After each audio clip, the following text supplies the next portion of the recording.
नहीं तो क्या ये जो हमारी माननीय सांसद है, क्या ये बहुत बड़े क्या कहते हैं, कोई ऐसे वैज्ञानिक है जो भविष्यवाणी कर सकते हैं? पहली बात तो ये कि ये कहाँ से हुई थी जब आपके जो है पूरा मणिपुर जल रहा था। मणिपुर में महिला को नंगन करके पूरा का पूरा भीड़ जो है उसको एक घुमा रहे थे। उस समय क्या महिलाओं की आवाज़ को नहीं इनको सोच आया? अभी आपके जितने सारे अभी जो है यूपी के अंदर केसेस हुए हैं, आपके दूसरे स्टेट्स के अंदर केसेस हुए महिलाओं के अगेंस्ट में ऑर्गेनाइज्ड क्राइम हुआ है, उस समय कहाँ छूटे? सबसे पहली बात तो यह है कि प्रधानमंत्री, देश के प्रधानमंत्री देश को संबोधन करने के लिए रात का समय चुनते हैं और आकर एक चुनावी सभा की तरह बयान देते हैं, जो कि ये जो है हमारा चुनाव आयोग जो है इनके ऊपर एक्शन नहीं ले रहा है। आपका जो है 2 स्टेट्स में इलेक्शन चला हुआ है, वोटिंग होना है, मॉडल कोड ऑफ कंडक्ट लगा है। आप राष्ट्र को संबोधन के बहाने जो है आप अपने चुनाव के जो है प्रचार करने बैठे हुए हैं। ये तो सबसे बड़ा वो है। और दूसरी बात है, बार-बार आप लोग कह रहे हैं कि महिला आरक्षण।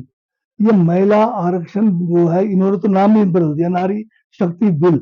वो तो पास हो गया 2023 में। और सबसे बड़ी बात ये देखिए कि इनकी जो बेईमानी क्या थी। 23 में बिल सर्वसम्मति से पास हुआ। महिलाओं को 33% जो है आरक्षण देने के लिए सभी ने, एक पार्टी जैसे दूसरे पार्टी ने सभी ने दिया। कांग्रेस ने भी बढ़ चढ़कर इसमें हिस्सा लिया। परंतु 23 के बाद आज जो है 16 तारीख अप्रैल तक इस बिल कानून बन गया, प्रेसिडेंट का एसेंट भी हो गया। उसको जो है इन्होंने क्यों जो है नोटिफाई नहीं किया? 3 साल क्यों ये बैठे रहे? अगर ये महिलाओं के इतने बड़े हितैषी थे तो ठीक चुनाव के दौरान आके उसको जो है नोटिफाई करके उसका संशोधन ला रहे।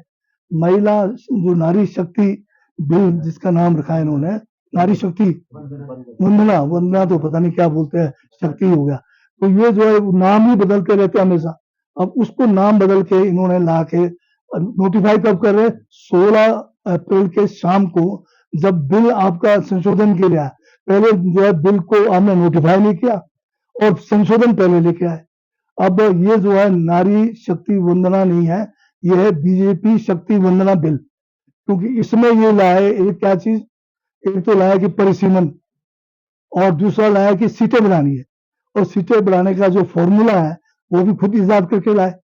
उन्होंने कहा कि जहां पर जितनी सीट है उसको डबल करेंगे, फायदा किसको होना था?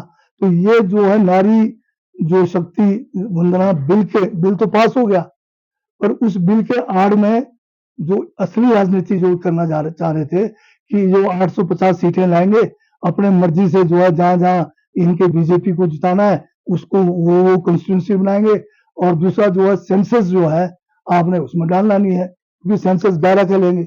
अगर अभी सेंसस चलाया हुआ है, इस सेंसस को लोगे तो आपको जो है जाति गणना भी इसमें डालना पड़ेगा। तो ये सारी एक सोची समझी जो है भाजपा की चाल थी, जो कामयाब नहीं हुआ।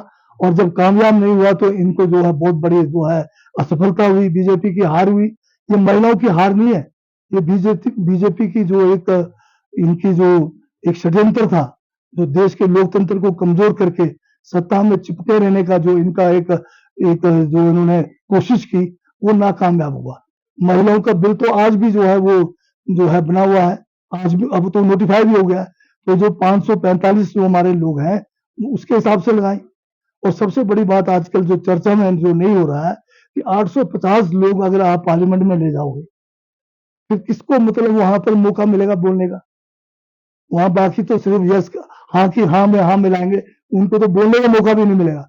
वो अपने इलाके के बारे में एक शब्द रखने का भी टाइम, 850 लोगों के लिए या तो संसद जो है 365 दिन लगातार चलाना पड़ेगा, 365 दिन में भी बारी नहीं मिलेगी, या फिर चलाना पड़ेगा कि 2 शिफ्ट में चलाना पड़ेगा संसद को। शाम का जैसे स्कूलों में जहाँ कक्षाओं में ए बी सी सेक्शन होते हैं तो एक साथ पढ़ाना मुश्किल है, तो आफ्टरनून में नया सेशन लगना, तो ऐसे करना पड़ेगा।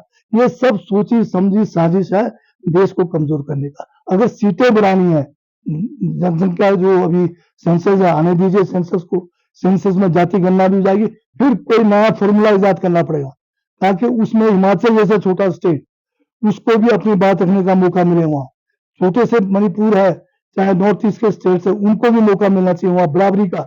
यूपी वालों को ही मौका न मिले मध्य प्रदेश वाले और गुजरात को ही मौका ना मिले, तमिलनाडु वाले को मौका मिले, केरल वाले को मौका मिले, कश्मीर वाले को मौका मिले, तब ये देश एक रह सकता है कश्मीर से कन्याकुमारी तक। अगर आप सारे जो है पैसे भी बीच में ही खत्म करोगे, सांसद भी सारे बीच के लाओगे, फिर ये देश एक नहीं रह सकता।